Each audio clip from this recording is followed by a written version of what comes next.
કેમ છો મિત્રો? નમસ્કાર. હવે તમે મારી પાછળ બોર્ડ ઉપર જોઈ રહ્યા છો એલજી ઇલેક્ટ્રોનિક ઇન્ડિયા લિમિટેડ કંપનીનો આઈપીઓ આવી રહ્યો છે. બરાબર છે.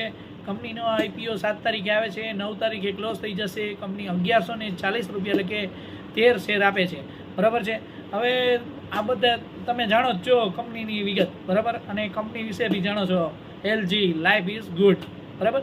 હવે આપણે કંપનીની વાત કરીએ તો કંપની 1997માં બરાબર એસ્ટાબ્લિશમેન્ટ થઈ હતી. કંપની અત્યારે મેઇન મથક એનું દિલ્હીમાં આવે, એની ઓફિસ આવેલી છે. અને કંપની જે ફ્રીજ, ટીવી, વોશિંગ મશીન, એસી, બરાબર, આ બધી પ્રોડક્ટ વેચે છે. હવે આપણે કંપનીની વાત કરી તો કંપની છે એ નોઈડા, દિલ્હી બાજુ અને પુણેમાં એમના 2 મેન્યુફેક્ચરિંગ યુનિટ આવેલા છે. બરાબર. બાકી અત્યારે જીએમપી 20% ચાલે છે. બાકી investment subject to market risk અને જીએમપીમાં ફેરફાર થતો હોય. બાકી એન્જલમાં એકાઉન્ટ